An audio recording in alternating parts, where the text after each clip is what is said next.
time has finally come. It's time to cut our sink. We got the sink at Habitat for Humanity for $25, but we can't fit this whole thing, double basin sink, in our build. A relatively deep single sink, called a bar sink, is typically around $150 to $200 new. So we're like, that's ridiculous. Especially when double sinks are cheaper at Habitat. They're a great resource if you're building a tiny house or a bus or a box truck build, whatever you're building. Even if you're like doing renovations on your house, they're a great resource and I really recommend checking them out. But we're gonna cut this today, right down the middle. We really don't have anything that we can use the other side for, so if you want the other side for your build, reach out to us and let us know, and we'll be more than happy to ship it to you. I'm not a sink doctor, by any means.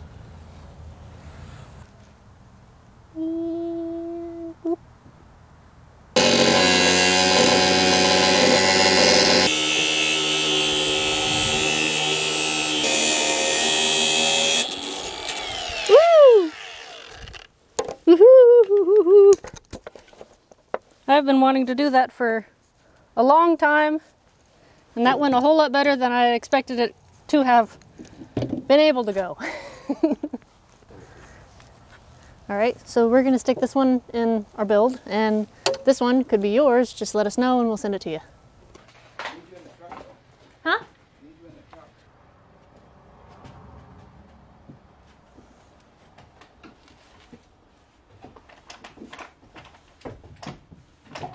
Set it on your hand.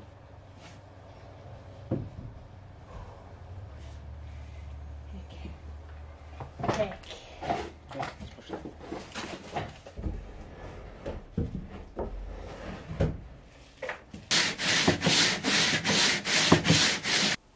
So we've done our very basic preliminary sanding just to get all of the warp, well, all the warp isn't out of it. There's still quite a bit more sanding we need to do.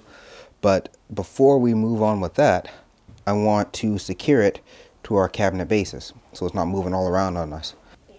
So if we come down to this level, you can see there's a gap right here, and to get that gap out, because it rocks just a little bit. This corner on this side is pretty good, but this one little corner is up.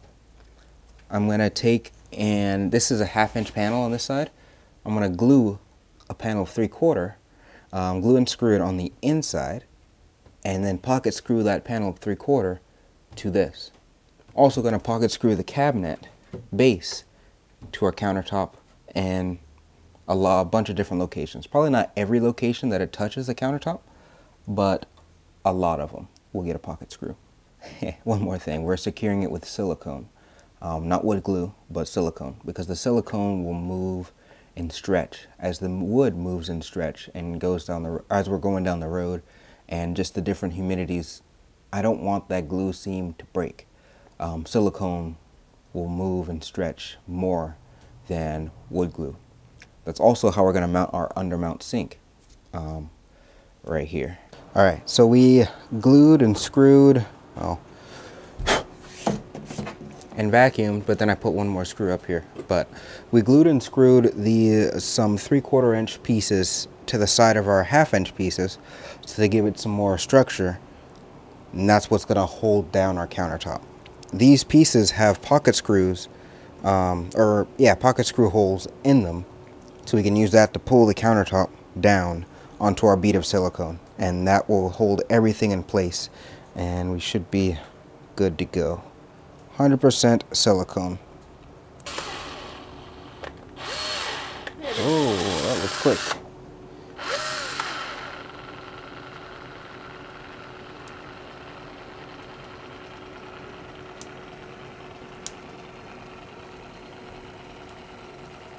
That's a lot.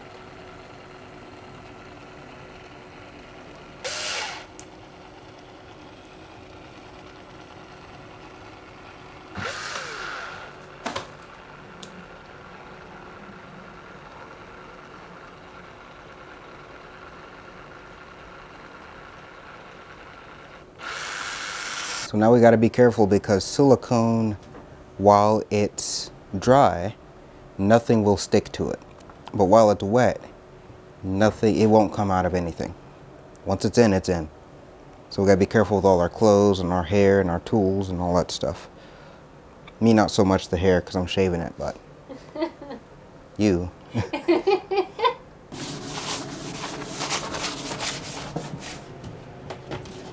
Okay, you gotta move to the middle. Can't put it right there because it has no silicone. Go ahead and push it.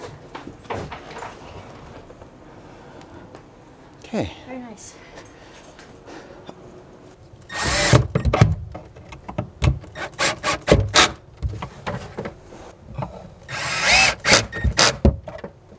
So in the past, we've shown you how we use a router with a template to cut out things. I've always just made the template on a laser cutter at the makerspace because I had a very defined dimension. So we either had specs from the manufacturer or we had, I can measure it with my calipers. There was also some sort of a safety in there, like a forgiveness. If we were off on the measurements, or if I was off on the measurements a little bit, there was a gasket or something to cover up the hole if we made a mistake. This time there's not. So the template needs to be perfect. And what better thing to use for a template than the device or the thing that we're actually putting in there. So we've covered this inside area here so the bearing from the router doesn't burn our stainless. And I've got this piece of 1/4 inch material. 1/4 inch, right? Looks like it. Yeah, 1/4 inch material that I've cut perfectly to fit over. So that's going to give us our outside dimensions of this. That's how big our surface is. I'll tape this down, and then when I route the inside, that hole that's going to be left will be the template we could then cut the hole out of in our countertop. I'm going to start by cutting a big hole so that I can see what I'm doing, and then I'll go in and cut the template out.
That's pretty good. Yeah, it worked out nicely.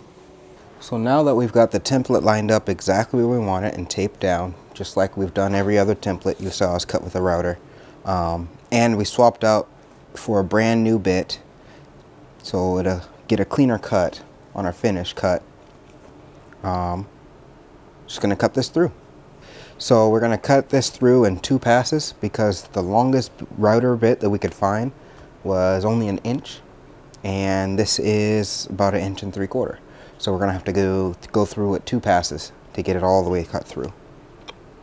But before I do that, I am going to drill the core out just like I did when I was doing the other template.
Well, it worked, but we made a couple of mistakes.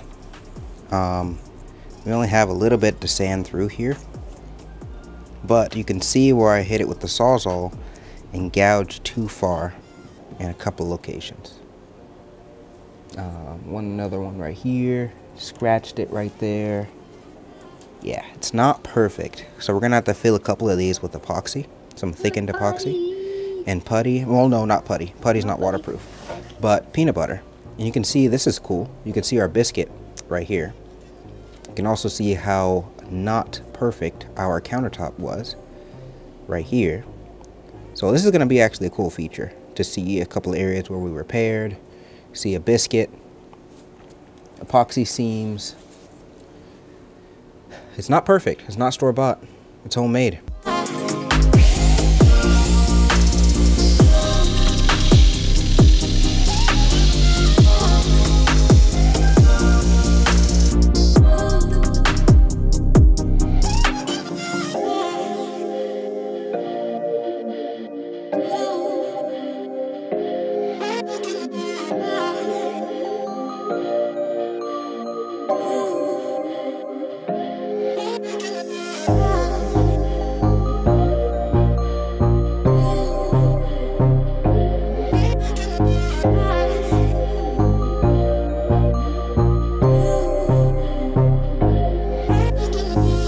So our cabinet is not super square.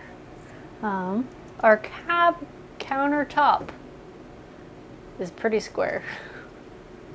So we didn't account for the fact that right here is 3 1/8, and over here is 3 1/2. So when we lined this up, I measured right here, so that's about 4 1/4 until this line, or until the end of the, until there's something that the sink will run into with this ledge underneath, because we had that we glued and secured that piece of 3/4 there so that we could secure the top down to the counter or cabinet. I get those two mixed up every time. So we had to come back and we had to cut this edge. We cut this edge a little bit smaller and left this edge a little bit longer so that we could account for the cabinet not being square. So with that fiasco sorted out, we are ready to put our sink in our countertop. How we're going to mount the sink, it's an undermount sink, so we're going to mount it from under the countertop, if that makes any sense. So how we're going to mount the sink is with a sink clamping jig that Kimi made a long time ago. We're going to run silicone around and clamp it down and hope for the best. Super quick recap. The camera's going to die. We explained that this clamp system, how it works, but the camera died. Alright, we've let this dry for about 2 or 3 days, and now it's time to take it off and see if the sink stays. I should not have done that. Why did you do that? I had sawdust on my... Why would you hit your face like that? So I'm just going to take this off and hope the sink stays where it is. If it doesn't, we have some more work to do.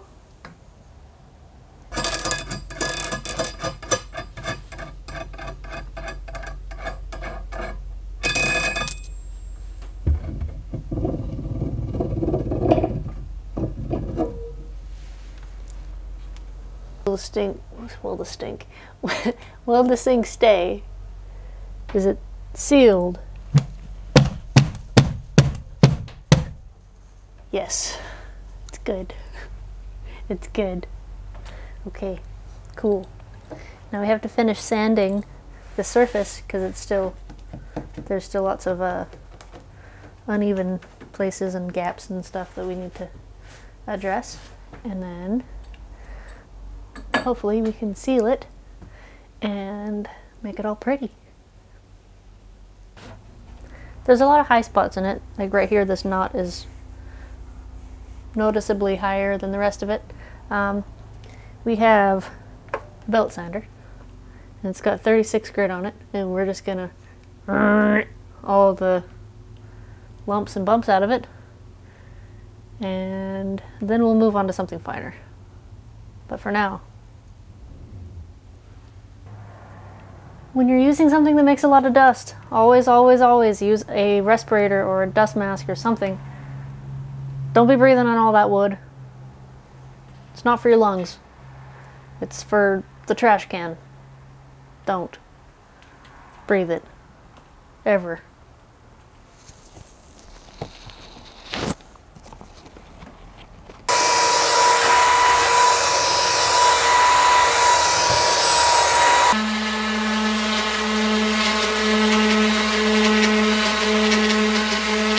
Now we have the whole countertop sanded down to 150.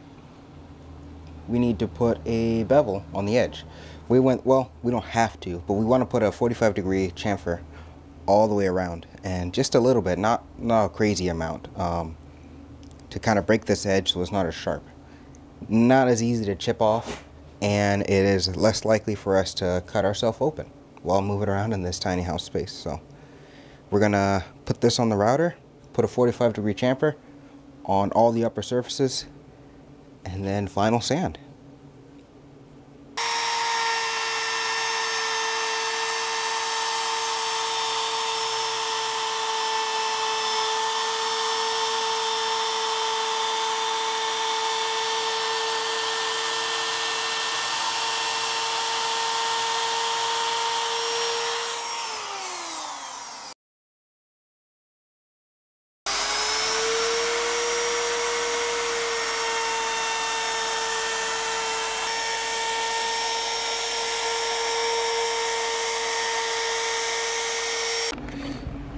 Alright, so to get those burn marks that I had on the edge right here out, I just took a piece of 320 grit and wrapped it around a stick so I could preserve my sharp edge.